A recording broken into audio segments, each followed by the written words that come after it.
Salam jumpa dengan channel TPTJ Silin Papua. Pada kesempatan kali ini saya akan coba memperkenalkan atau memberi gambaran tentang penerapan teknik silvikultur intensif dengan sistem jalur. Pada slide pertama, kami beri judul TPTJ Silin menanam tanaman hutan alam berkualitas dan cepat tumbuh di IUPHHK atau HPH. Kata kunci di sini berkualitas dan cepat tumbuh. Teknik silvikultur intensif dengan sistem TPTJ atau tebang pilih tanam jalur pertama diterapkan di daerah Kalimantan. Kita ketahui bahwasannya jenis-jenis di Kalimantan, terutama jenis-jenis meranti atau sorea, pertumbuhan di alam cukup cepat.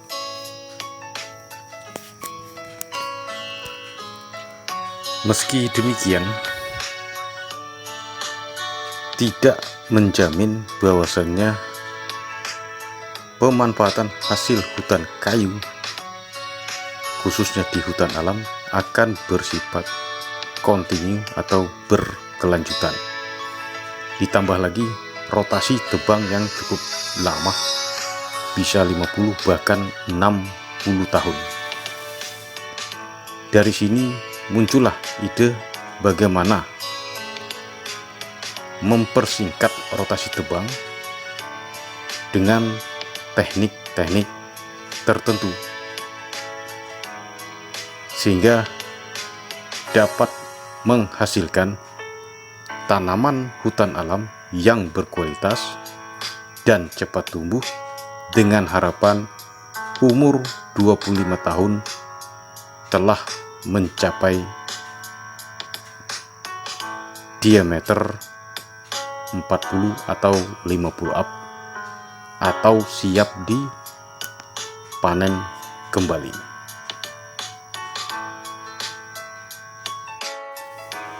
Dari sini kita sudah mendapat gambaran bahwasanya teknik silvikultur intensif dengan sistem TPTJ atau tebang pilih tanam jalur bertujuan untuk mendapatkan bibit yang berkualitas dan cepat tumbuh.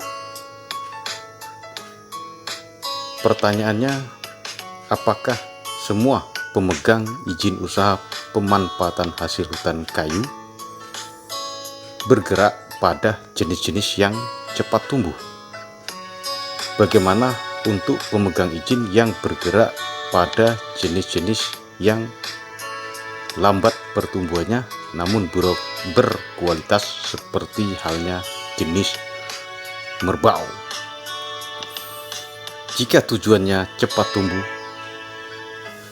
dan 25 tahun bisa dipanen kembali, maka untuk penerapan teknik silvikultur intensif dengan sistem jalur di pemegang izin usaha yang bergerak pada jenis-jenis yang lambat pertumbuhannya seperti merbau, saya pikir perlu dikaji ulang. Baik, kita lanjut. Di sini kita akan membahas apa itu TPTJ dan apa itu silin. TPTJ singkatan dari tebang pilih tanam jalur. Ini adalah sebuah sistem dan termasuk sistem baru.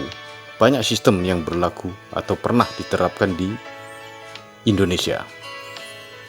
Pertama, sistem TPI, tebang pilih Indonesia. Kemudian ada tebang pilih tanam Indonesia atau TPTI. Ada juga tebang pilih tanam rumpang lalu tebang pilih, kami ulangi, tebang habis permudahan buatan. Dan yang kita bahas sekarang adalah tebang pilih tanam jalur atau TPTJ. Kemudian kita akan membahas apa itu silin. Silin singkatan dari silvikultur intensif. Ini adalah sebuah teknik. Jadi harus dibedakan mana sistem, mana teknik. Ada 3 elemen penting yang akan kita bahas di sini. Pertama, manipulasi lingkungan. Kedua, pengendalian hama dan penyakit. Ketiga, pemulihan pohon. Ketiga elemen ini adalah teknik terpisah yang biasa digunakan dalam pembuatan tanaman. Saya akan coba jelaskan menurut bahasa saya. Pertama, manipulasi lingkungan. Manipulasi lingkungan adalah usaha membuat lingkungan sedemikian rupa sehingga dapat meningkatkan kualitas tumbuh tanaman. Dan ini teknik yang sangat bagus. Lalu kedua, pengendalian hama dan penyakit. Saya kira tidak perlu dijelaskan karena pengendalian hama dan penyakit ini sudah banyak sekali literatur. Lalu ketiga, pemulihan pohon. Pemulihan pohon adalah usaha dengan tindakan atau uji coba untuk mendapatkan jenis-jenis yang berkualitas atau klon-klon unggulan. Sangat bagus. Ketiga elemen ini digabungkan dan dilaksanakan bersamaan, maka inilah yang disebut silvikultur intensif. Jadi, kalau ketiga elemen ini bagus, manipulasi lingkungan bagus, pengendalian hama dan penyakit bagus, pemulihan pohon bagus, digabungkan menjadi silvikultur intensif. Artinya apa? Teknik silvikultur intensif atau silin itu sangat bagus. Jadi jangan muncul kalimat-kalimat atau kata yang menyatakan silin itu tidak bagus. Kalau betul-betul dipahami apa itu silin atau silvikultur intensif, kita tidak bisa membantah bahwasanya silin itu bagus. Yang jadi permasalahannya adalah sistem. Apakah silin atau teknik silvikultur intensif cocok diterapkan dengan sistem TPTJ atau tebang pilih tanam jalur dan penerapannya di hutan alam? Nah, itu yang harus dijawab. Artinya silin tidak bisa disalahkan. Yang perlu dikaji adalah apakah sistem yang digunakan sudah benar atau cocok untuk pelaksanaan teknik tersebut.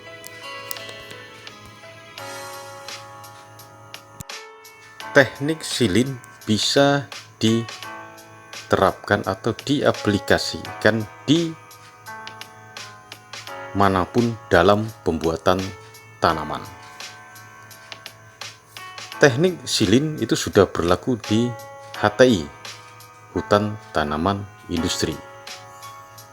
Di pertanian atau perkebunan pun teknik-teknik ini sebenarnya digunakan. Manipulasi lingkungan ada, pengendalian hama dan penyakit nyata ada, pemulihan ada, tapi namanya bukan pemulihan pohon, tapi pemulihan tanaman. Artinya apa? Teknik-teknik silin atau teknik yang sejenis itu sudah digunakan dan dapat digunakan di manapun.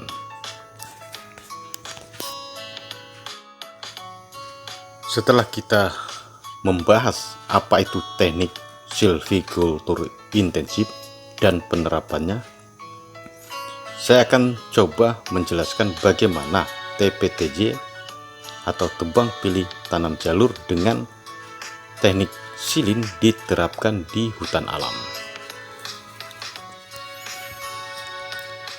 Kalau kita pelajari lebih dalam mengenai penerapan teknik silvicultur intensif di hutan alam, syarat pertama adalah teknik silvicultur intensif di hutan alam dengan sistem tebang pilih tanam jalur atau TPTJ diprioritaskan pada izin usaha yang mana arealnya sangat sedikit atau sangat kurang tegakannya.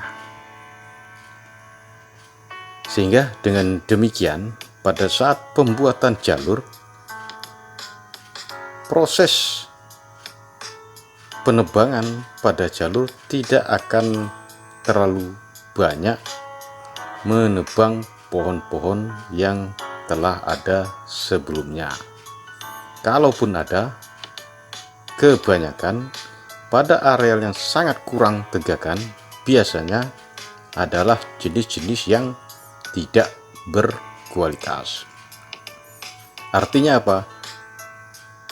Teknik silvicultur intensif dengan sistem jalur bisa diterapkan di hutan alam dengan catatan tegakan sangat kurang.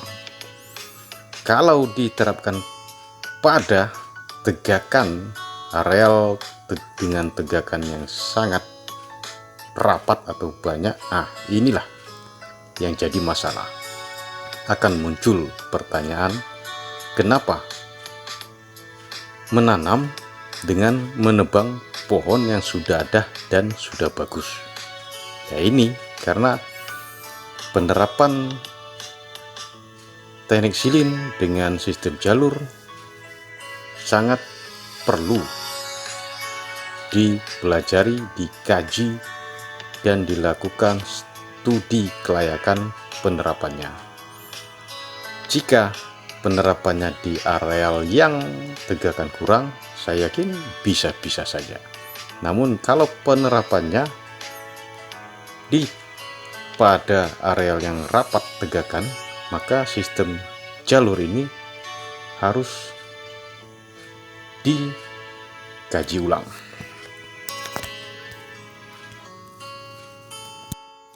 Baik, kita tinggalkan dulu perdebatan tentang bagaimana teknik silvicultur intensif atau silin diterapkan dengan sistem jalur pada hutan alam. Kita anggap silin akan dan harus dilakukan oleh semua pemegang izin usaha pemanfaatan hasil hutan kayu. Maka kita bisa bahas bagaimana selanjutnya. Baik, kita sepakati bahwasanya silin akan dilanjutkan.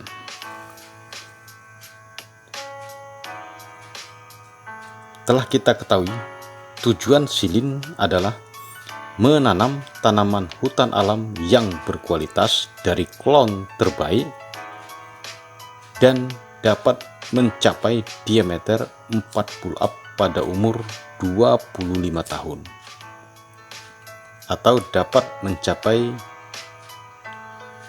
diameter yang sudah masuk umur produksi pada 25 tahun kemudian.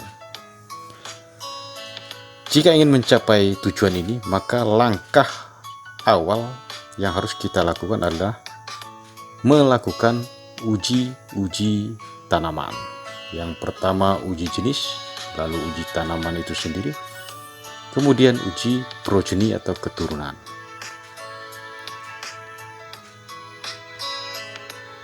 Tidak harus melaksanakan ketiga-tiganya langsung.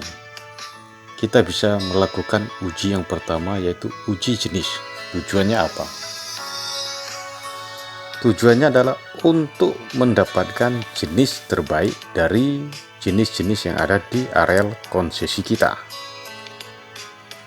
dengan cara membandingkan semua jenis yang ada, lalu membuat ranking terbaik. Itulah menjadi target pertama kita dalam melaksanakan teknik silviculture intensif, dan jenis-jenis inilah yang harus dikembangkan di persemaian, lalu kita tanam di lapangan dengan sistem jalur. Jika uji jenis belum bisa kita lakukan, langkah awalnya adalah dengan melihat di lapangan melalui pengalaman bahwasanya yang penting kita bisa mengetahui jenis yang cepat pertumbuhannya di sekitar atau di areal konsesi kita. Itu jadi target utama untuk pelaksanaan teknik silviculture intensif. Jadi kalau sudah kita dapatkan jenis target, maka kita mau tidak mau harus mengabaikan jenis yang lain, karena jenis yang lain ini adalah yang kita anggap lambat pertumbuhannya. Jenis yang tercepat kita kembangkan dengan harapan dapat menggapai tujuan silin. Tapi kalau jenis yang lambat kita tanam juga, maka pertama, apa yang ditargetkan silin tidak tercapai. Kedua, kita akan membuang biaya dan melakukan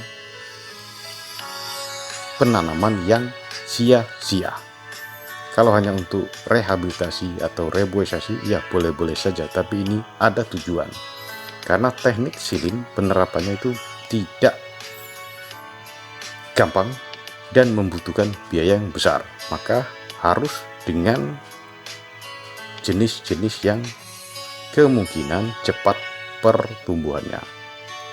Setelah itu baru dilanjutkan dengan pencarian jenis-jenis cepat tumbuh lainnya, sehingga kita akan mendapatkan jenis atau klon terbaik,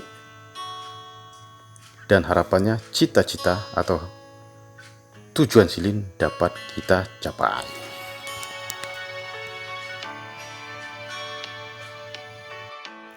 Langkah awal dalam penerapan teknik silviculture intensif yakni pencarian jenis target dan penentuan jenis target dengan syarat cepat tumbuh harus dilakukan.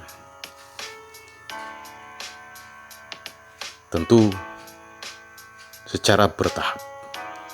Pertama, dengan melihat di lapangan jenis tercepat, lalu selanjutnya adalah dengan melakukan uji jenis, membandingkan semua jenis dan mengambil jenis terbaik sebagai jenis target atau yang akan dikembangkan di penerapan teknik silviculture intensif. Setelah berjalan, barulah melakukan uji coba sehingga mendapatkan klon terbaik yang harapannya dapat mencapai tujuan silin umur 25 tahun sudah berdiameter 40 atau 50 up. Jika itu tidak dilakukan seperti tadi, maka kegiatan penerapan teknik silviculture intensif akan kacau. Selanjutnya saya akan memaparkan kesalahan-kesalahan dalam penerapan silin. Hal ini harus kami ceritakan agar HPH atau pemegang izin usaha yang akan melaksanakan silin tidak melakukan kesalahan yang sama seperti kami. Kesalahan yang cukup lama itu akan membuat kegiatan penanaman dengan teknik silin sia-sia dengan biaya yang tetap dan cukup besar. Jadi pertama yang harus kita perhatikan tentang lokasi penerapan TPTJ dengan teknik silviculture intensif. Jadi lokasi itu seharusnya dilakukan studi kelayakan, terutama studi kelayakan pada jenis tegakan lokasi yang ditunjuk. Kalau kita kembali di penjelasan awal bahwasanya teknik silin dengan TPTJ atau sistem jalur diprioritaskan untuk areal-areal yang sangat kurang tegakan, sehingga penebangan pohon yang ada akan sangat kurang. Kalaupun ada, ya biasanya jenis-jenis yang tidak atau kurang kualitasnya. Kalau penunjukan penerapan teknik silin dengan sistem jalur pada lokasi yang areal tegakannya rapat, maka ini harus dikaji ulang kembali. Apakah cocok penerapan teknik silin dengan sistem jalur, atau apakah penerapan teknik silin harus dengan sistem yang lain, bukan jalur, mungkin rumpang, klaster, atau apapun itu. Karena jika diterapkan pada areal yang tegakannya rapat, maka itu tadi akan banyak pohon-pohon yang ditebang, dan bisa jadi pohon-pohon tersebut adalah pohon yang kualitasnya bagus. Kecuali kalau kita betul-betul telah menemukan klon terbaik, klon yang cepat pertumbuhannya dan kualitas bagus, ya mungkin bisa diterapkan di areal dengan tegakan yang rapat. Lalu kedua, terkadang dalam izin usaha, blok RKT menjadi acuan dalam penerapan teknik silvikultur intensif. Jadi sering sekali pelaksana silin dihadapkan pada target yang sangat besar. Berapa target tebang per tahun perusahaan, itulah kewajiban tanam dengan teknik silvikultur intensif. Sehingga penerapan teknik ini, kalau belum menemukan jenis yang unggul, yang cepat pertumbuhannya, sementara kegiatan operasional harus jalan dengan penanaman yang cukup besar, maka mau tidak mau jenis apapun akan kita tanam. Nah, disinilah muncul kesalahan berikutnya. Pertama, dengan menanam jenis apapun yang belum tentu itu cepat pertumbuhannya, akan membuat kegiatan penanaman dengan teknik silvikultur intensif akan sia-sia. Karena tidak mungkin jenis yang lambat tumbuh kita tanam dan akan bisa mencapai diameter 40 up pada umur 25 tahun. Maka saran bagi yang akan melaksanakan silin, jika menemukan situasi atau kondisi ini, mau tidak mau target penanaman atau rencana operasional penanaman harus dibuat bertahap dalam skala kecil sampai kita menemukan jenis-jenis unggul yang cepat pertumbuhannya. Kalau langsung dengan skala besar, maka kita akan kewalahan dalam pemenuhan bibit untuk ditanam, apalagi kalau bibit yang cepat tumbuh belum ditemukan. Jadi harus hati-hati. Kemudian kalau bicara kualitas bibit, tidak hanya cepat. Kalau kita sudah tahu bahwasanya bibit tersebut pertumbuhan cepat, maka itu belum selesai. Terkadang kita mengabaikan umur bibit siap tanam di persemaian. Umur bibit siap tanam itu banyak sekali syarat-syaratnya, banyak sekali proses-prosesnya. Jadi bukan berarti bibit hidup di persemaian sudah siap tanam, itu belum. Maka kita harus perhatikan sekali apa syarat bibit siap tanam. Jadi Kalau kita telah menemukan jenis yang bagus, cepat pertumbuhan, kemudian syarat bibit siap tanam bibit jenis tersebut sudah memenuhi standar, maka harapannya pada saat ditanam jenis tersebut akan tumbuh baik dan berkualitas. Permasalahan di lapangan salah satunya adalah penutupan jalur oleh semak dan liana. Jadi perlu diperhatikan juga dalam pembuatan jalur, lebar jalur itu sangat penting diperhatikan. Dan kasus di sini dengan lebar jalur 3-4 meter, maka beberapa tahun kemudian tetap akan ada penutupan jalur hingga tanaman utama tertutupi oleh semak, belukar, akar, liana, dan lain sebagainya.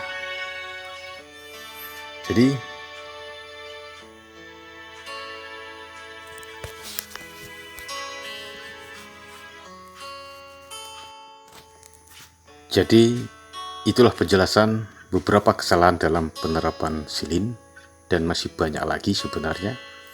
Yang harus diperhatikan paling utama adalah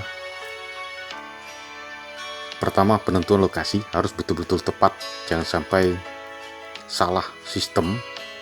Kalau teknik silin itu bisa diterapkan di mana saja, tapi kalau sistem itu betul-betul harus dilihat situasi, kondisi lapangan, tempat kegiatan penanaman akan dilaksanakan. Kemudian kalau belum menemukan jenis target, penanaman harus dibuat bertahap dalam skala kecil, jangan langsung besar.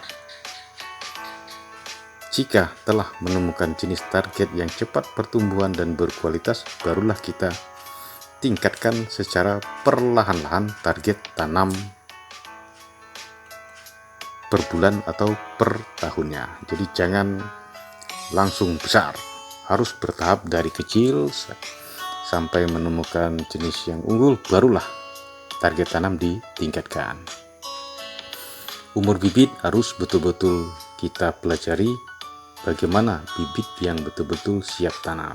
Salah satu syaratnya adalah kekompakan media sudah 100%, tinggi bibit biasanya sudah mencapai 40-50 cm, jumlah helai daun harus cukup, percabangan biasanya sudah muncul pada bibit tersebut.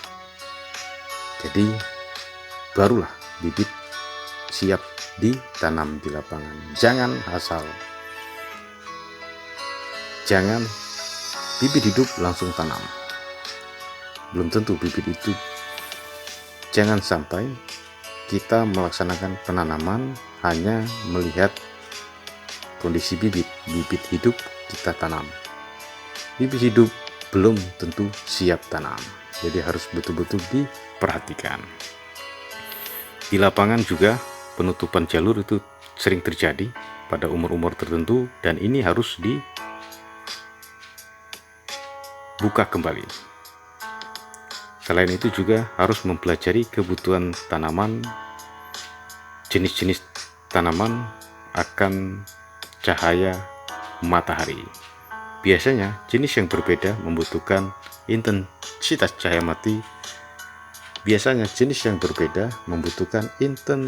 cahaya matahari juga berbeda. Nah, pengalaman ini sangat penting kami bagi agar mendapat jadi acuan bagi yang akan melaksanakan silin. Tentu masalah-masalah atau kesalahan-kesalahan lain akan datang dengan sendirinya dan harapannya bisa diselesaikan.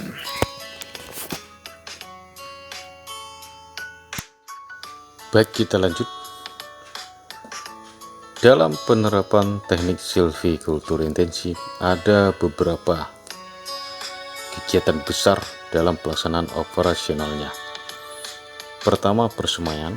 Ada dua, persemaian generatif dan vegetatif. Lalu kedua, persiapan lahan, penanaman, pemeliharaan, penelitian dan pengembangan, serta monitoring dan evaluasi. Jadi ini kegiatan operasional secara garis besar saja. Pembahasan pun tidak akan kompleks, kita akan menjelaskan gambaran umum saja, karena seperti persemaian itu pembahasannya sangat-sangat kompleks dan tidak bisa dibahas pada kesempatan ini, harus dibuat bahasan sendiri. Baik, kita lanjut. Baik, kita akan membahas secara umum bagaimana persemaian dengan teknik silvikultur intensif. Semua kegiatan dalam teknik silvikultur intensif saling terkait, seperti halnya jenis.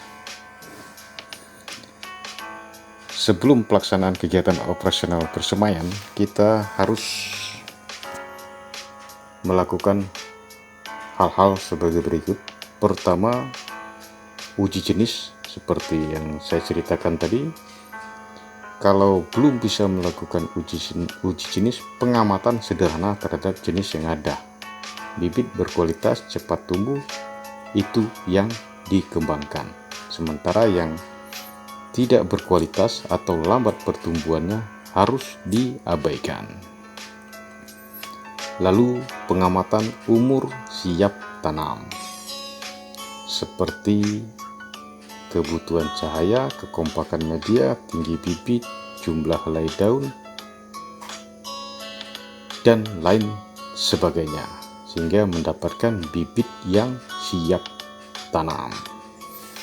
Jadi tidak bisa asal bibit hidup dinyatakan siap tanam. Banyak syarat yang harus dimiliki oleh bibit tersebut.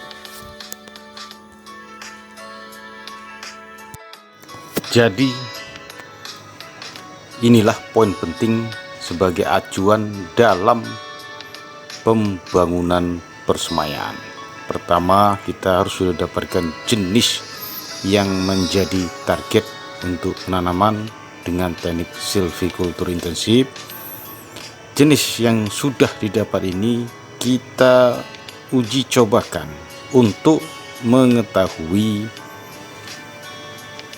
berapa umur siap tanam bibit tersebut atau jenis tersebut. Lalu apa-apa saja perlakuan yang diperlukan terhadap jenis sehingga jenis tersebut betul-betul mendapatkan apa yang semestinya didapat, misalnya cahaya, kekompakan media, dan lain sebagainya seperti yang sudah dibahas tadi. Untuk di PT Tunas Timber Lestari, kami telah mendapatkan jenis yang akan menjadi target dalam penanaman silin. Namun jenis ini masih cukup lambat dibandingkan dengan jenis Sorea leprosula. Jadi PT Tunas Timber Lestari akan mengembangkan jenis lokal Nyatoh dan Matoa. Untuk jenis dari luar kami akan coba kembangkan dan sudah semuanya berjalan, yakni jenis Sorea dari Kalimantan. Dan jenis-jenis ini pun sudah diamati terkait dengan kebutuhan cahaya, kemudian kapan perkembangan bibit tersebut menuju siap tanam. Setelah diamati khusus di PT Tunas Timber Lestari, perlakuan bibit sebagai berikut.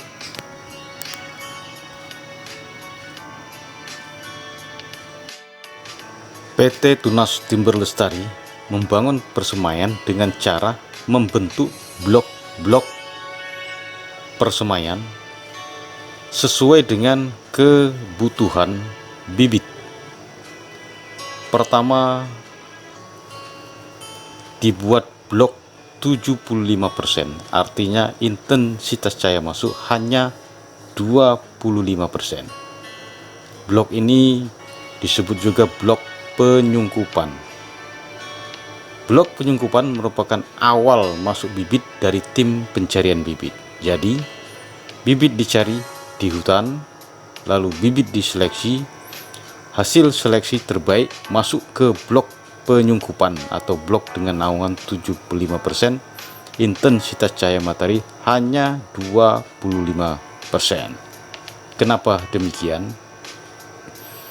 Setelah kami amati, bibit baru masuk, baik itu dari biji atau buah dan anakan alam, tingkat stres bibit tersebut cukup tinggi, apalagi kalau bibit asal anakan alam, karena pengambilannya dicabut di hutan dan dibawa bersemai. Jadi tingkat stres tinggi dan kemungkinan mati cukup besar. Maka perlu perlakuan khusus, yakni cahaya masuk hanya 25% dan disungkup. Fungsi blok ini hanya memastikan bibit tersebut hidup. Perlakuannya penyungkupan dan tentu pemeliharaan. Setelah 2 bulan kami amati, bibit sudah banyak yang hidup, sudah mulai tumbuh 2 atau 3 helai daun baru, pertambahan tinggi sudah ada, dan kemungkinan akar sudah mulai tumbuh meskipun kekompakannya masih di bawah 50%, mungkin hanya 25-30% kompak. Nah, disinilah setelah kami amati pada umur 2 bulan, kondisi bibit sudah berubah, dalam artian sudah mengalami penurunan kualitas. Dalam hal pertama, batang pada bibit tersebut sedikit lentur, lalu daun sudah terkadang seperti menguning, tidak segar.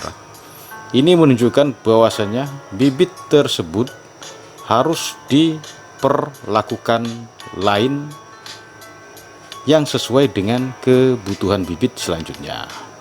Jadi kami mutasikan ke blok berikutnya dengan naungan lebih kecil dari 75% dan intensitas cahaya masuk lebih dari 25%. Jadi kita akan bahas selanjutnya. Blok penyungkupan sudah selesai 2 bulan, lalu kita akan pindahkan karena kebutuhan bibit sudah berbeda. Jadi kami akan memutasikan bibit tersebut ke blok selanjutnya. Mari kita bahas blok selanjutnya.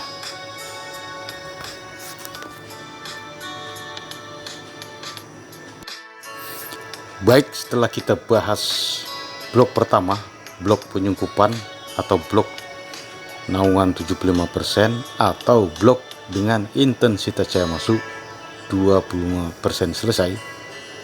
Setelah 2 bulan seperti yang dijelaskan tadi, bibit harus dimutasikan ke blok yang lebih sesuai dengan kebutuhan bibit untuk umur 2 bulan ke atas. Maka bibit dari blok 75% yang terbaik, hasil seleksi terbaik, dimutasikan ke blok selanjutnya. Blok selanjutnya ini kami beri naungan blok 50% dengan intensitas cahaya masuk 50% juga. Blok ini kami beri nama blok penyapian karena blok ini merupakan blok perpindahan bibit dari 75% bibit dengan perlakuan intensif ke blok dengan naungan 50%. Proses perpindahan ini kami namakan penyapihan. Dalam blok ini sudah dijelaskan tadi, naungan 50% artinya intensitas cahaya masuk 50%, lebih besar dari intensitas cahaya masuk pada blok penyungkupan. Di sini sudah berbeda perlakuan karena perbedaan kebutuhan bibit terhadap perlakuan-perlakuan tadi. Kalau di 75%, bagaimana memastikan bibit hidup? Kalau di blok selanjutnya, blok penyapian atau blok 50%, selain memastikan hidup, juga membentuk tumbuh kembangnya bibit. Artinya apa? Di sini sudah ada proses-proses fisiologi tanaman. Proses fotosintesis sudah mulai berjalan. Karena apa? Karena penambahan helai daun, lalu perakaran sudah mulai tumbuh. Artinya apa?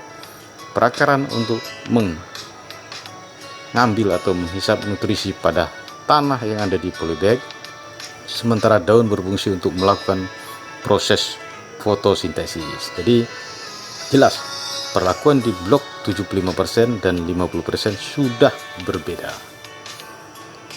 Di sini lama waktu yang kami amati pada blok 50% adalah kurang lebih 3 bulan. Kenapa 3 bulan? Karena pada saat masuk bulan ketiga mulai ada perubahan-perubahan terhadap bibit dan sifatnya menurun. Perubahan itu apa? Ketinggian sudah cukup tinggi, namun batang lentur, sama seperti tadi di blok 75%.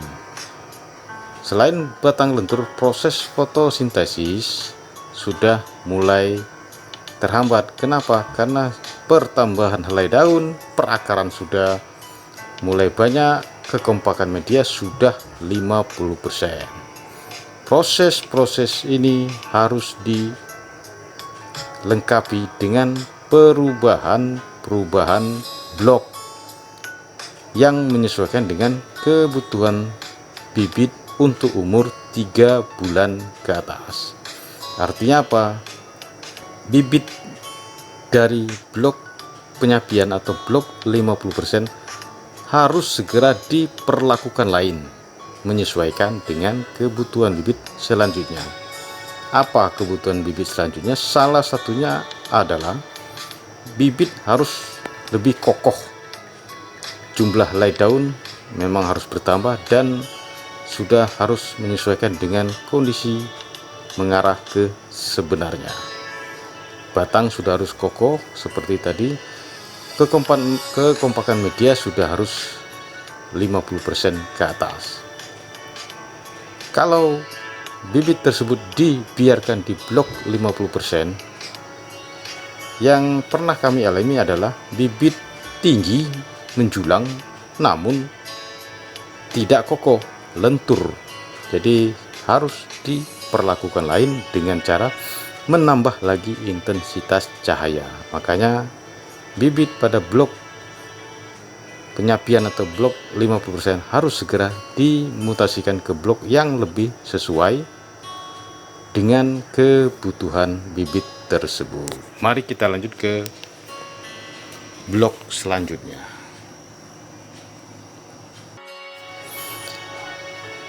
Setelah bibit di blok penyapian atau blok 50% dengan naungan 50% berumur 3 bulanan atau bibit total dari blok 75% ditambah lama blok di 50%, umur kurang lebih 5 bulan, bibit sudah harus mendapatkan perlakuan lain dikarenakan pada umur 3 bulan di blok 50% atau umur 5 bulan dari awal pembibitan, bibit sudah harus mendapatkan perlakuan penambahan cahaya. Tujuannya apa? Penambahan cahaya ini untuk memperkokoh batang, memperlancar proses fisiologi tanaman, dalam hal ini fotosintesis, sehingga nantinya media pada tanaman akan kompak mengarah ke 100%. Jadi blok 25% atau blok pengerasan ini tujuannya adalah membentuk tumbuh kembang bibit dalam hal kekokohan batang, kemudian peningkatan mengarah ke normal proses fisiologi tanaman, dalam hal ini fotosintesis. Dengan sendirinya akar akan terus berkembang, lalu kekompakan media akan mendekati 100%. Jadi setelah dia mati, umur bibit pada blok ini atau blok dengan naungan 25%, intensitas cahaya masuk sudah cukup besar, 75%. Lama waktunya adalah 2 bulan. Nah, setelah 2 bulan di sini atau 7 bulanan, jadi kami ulangi, setelah 2 bulan di blok pengerasan atau kurang lebih 7 bulan dari awal semai, awal pembibitan, bibit sudah berbentuk dan kokoh, jumlah helai daun sudah cukup banyak, ketinggian sudah mencapai 40-50 cm, kekompakan media sudah sangat mendekati 100%. Artinya apa? Proses-proses fisiologi tanaman sudah berjalan normal. Inilah bibit yang siap tanam. Jadi bibit dikatakan siap tanam jika pertama, kekompakan media sudah 100% atau sangat mendekati 100%. Kedua, batang sudah kokoh. Ketiga, jumlah helai daun sudah cukup banyak untuk proses fotosintesis. Keempat, ketinggian sudah mencapai 40-50 cm. Jadi inilah yang dinamakan bibit siap tanam.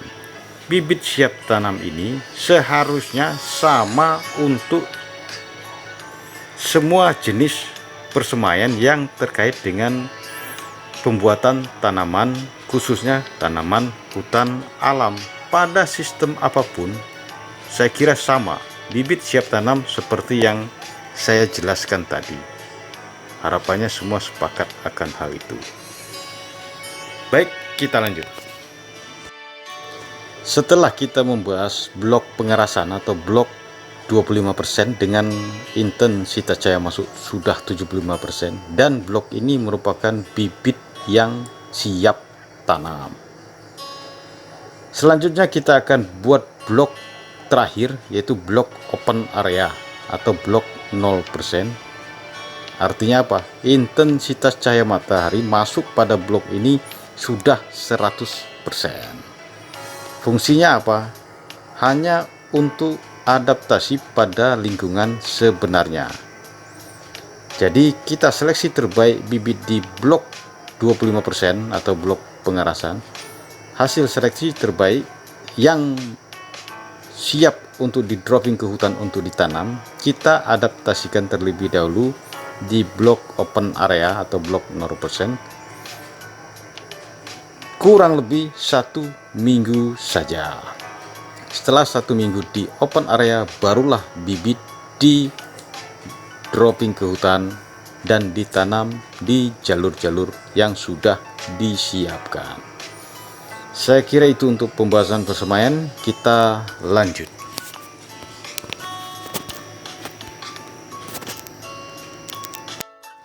Dari pembahasan tadi, blok-blok persemaian yang menyesuaikan dengan kebutuhan bibit yang disemai, maka kita dapat membuat suatu standar bibit siap pindah atau mutasi dari blok ke blok.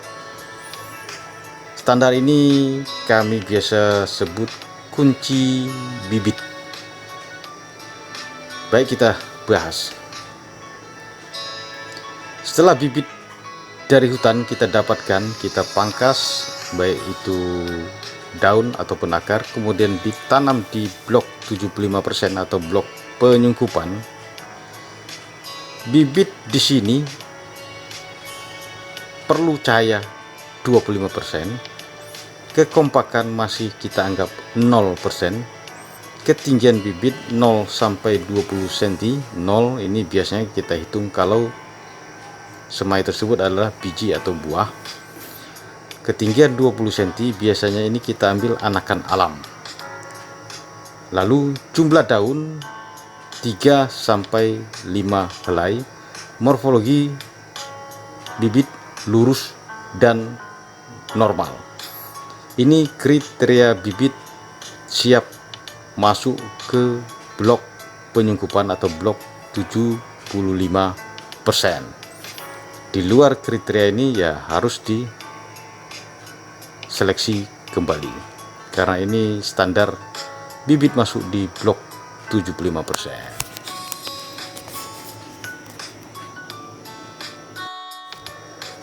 Baik, kita lanjut.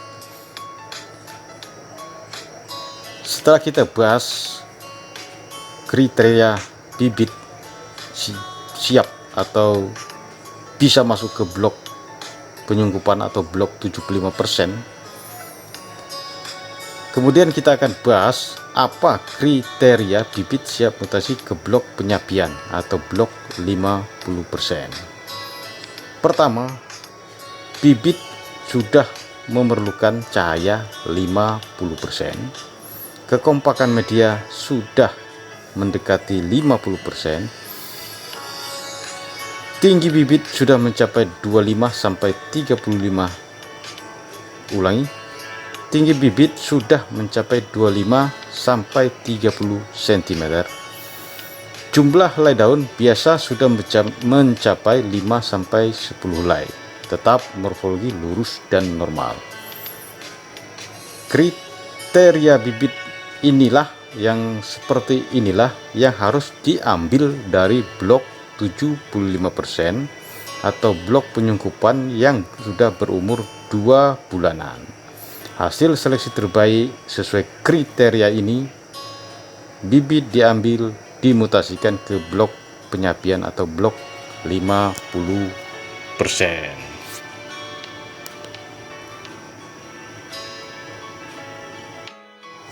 Kita lanjut lagi. Setelah 2 blok kita bahas, sekarang blok ketiga adalah blok pengerasan atau blok 25%. Apa kriteria bibit siap mutasi ke blok pengerasan atau blok 25%? Pertama, bibit tersebut perlu cahaya 75%. Kekompakan media sudah mencapai 75% juga. Ketinggian bibit sudah mencapai 35 cm ke atas. Jumlah daun sudah bertambah atau kurang lebih 10 sampai 15 helai. Morfologi tetap lurus dan normal.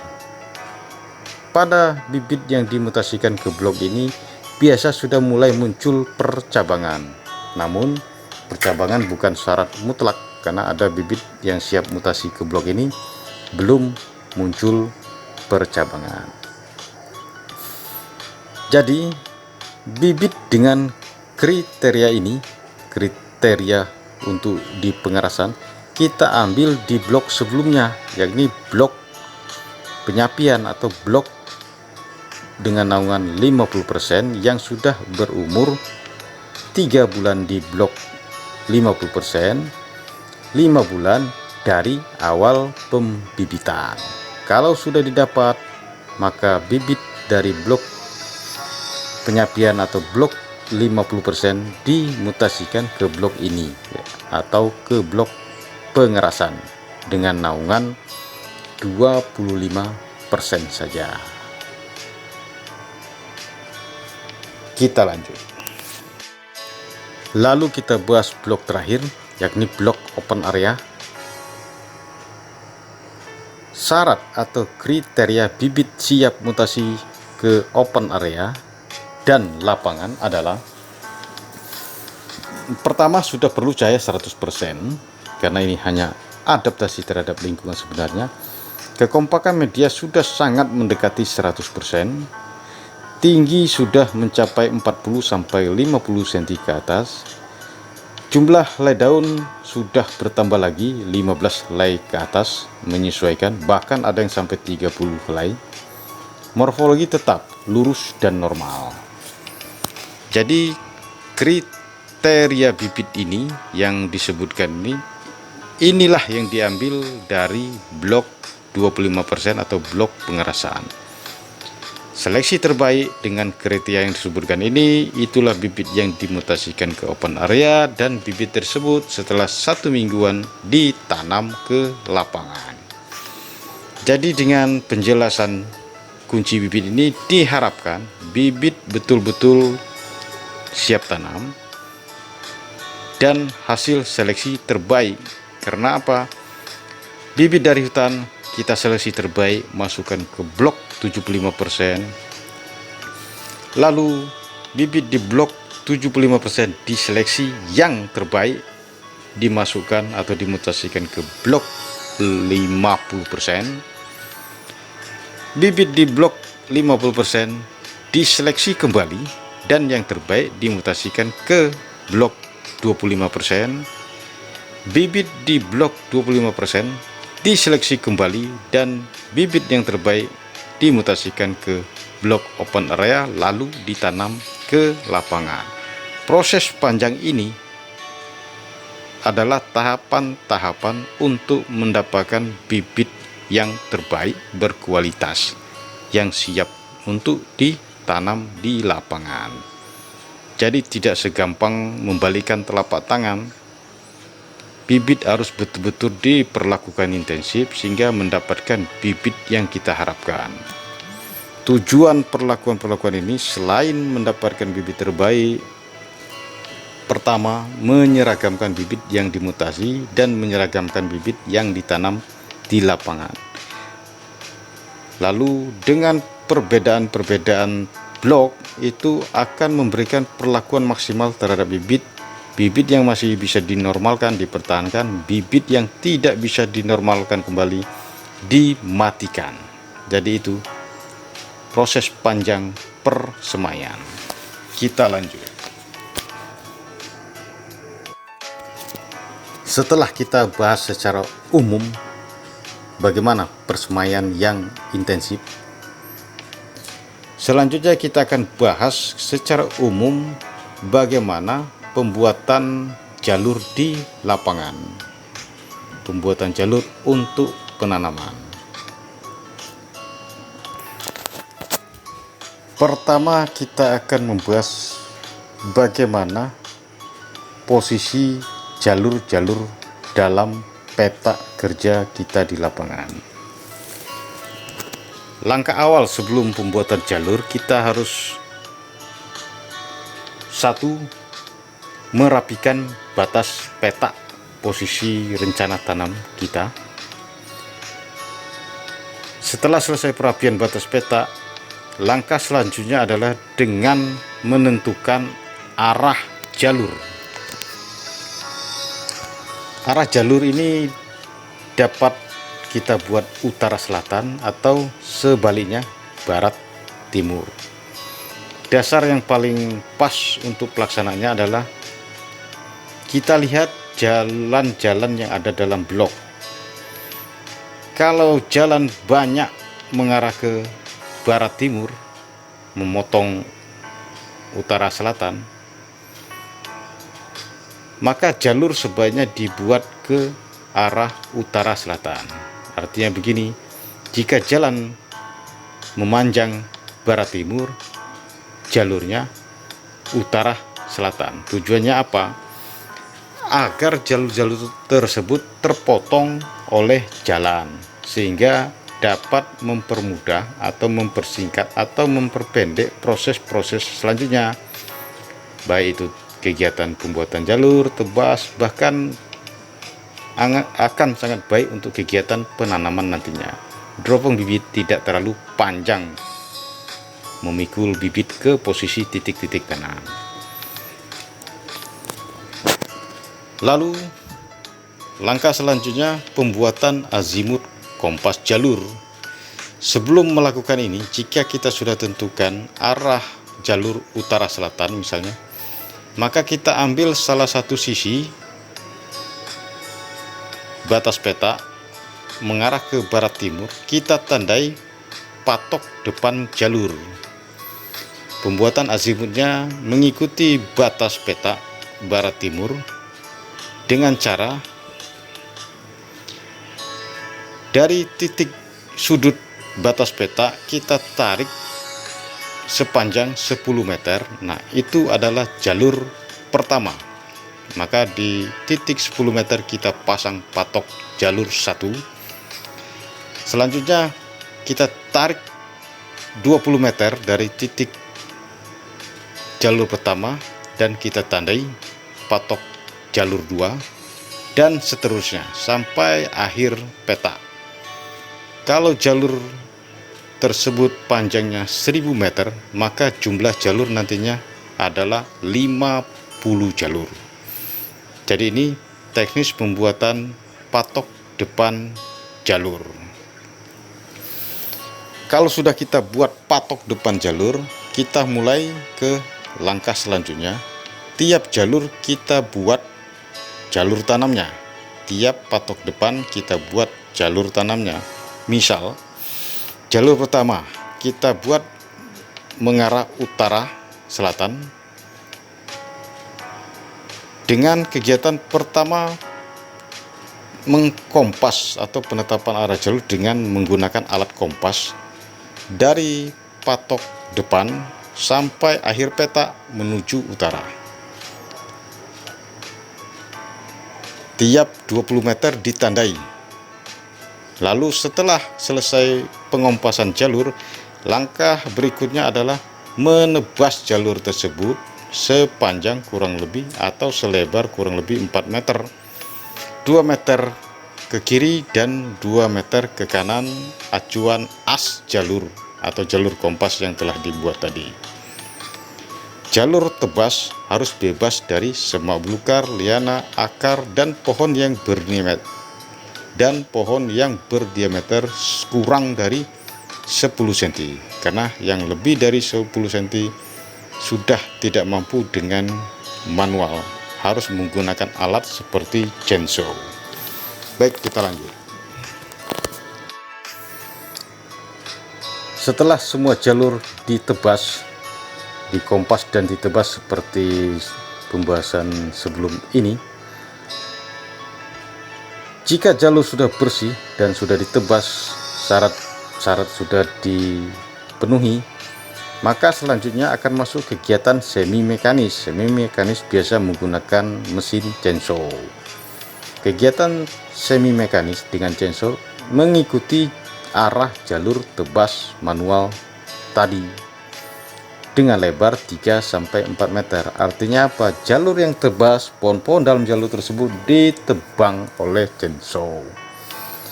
Kayu atau pohon yang tebang adalah pohon-pohon yang berdiameter lebih dari 10 cm dengan syarat-syarat tertentu.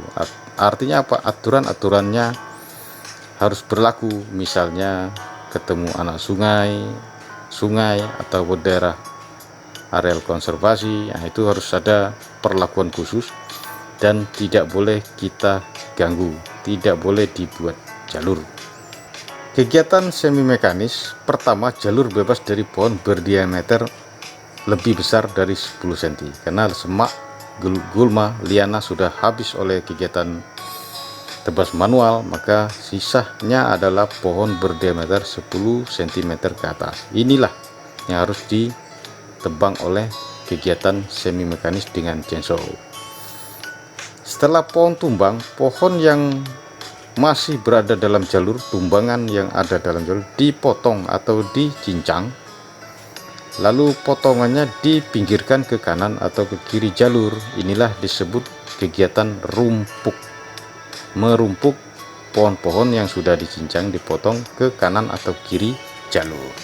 Kita lanjut. Setelah semi mekanis selesai, artinya jalur sudah standar untuk ditanami, maka lanjut ke kegiatan selanjutnya, yakni penanaman. Penanaman dilakukan searah jalur tanam dan mengikuti as atau tengah jalur dengan jarak tanam 2,5 meter. Teknisnya adalah pertama, pembuatan ajir sepanjang jalur mulai dari patok depan sampai akhir jalur di tengah jalur atau as jalur. Lalu setelah dipasang ajir-ajir dengan jarak 2,5 meter, pada ajir tersebut dibuat lubang tanam sesuai dengan standar yang berlaku. Setelah lubang selesai, lubang tersebut diisi topsoil. Setelah 1 mingguan tanah sudah mengendap, maka penanaman siap dilakukan. Pada saat proses penanaman harus betul-betul standar.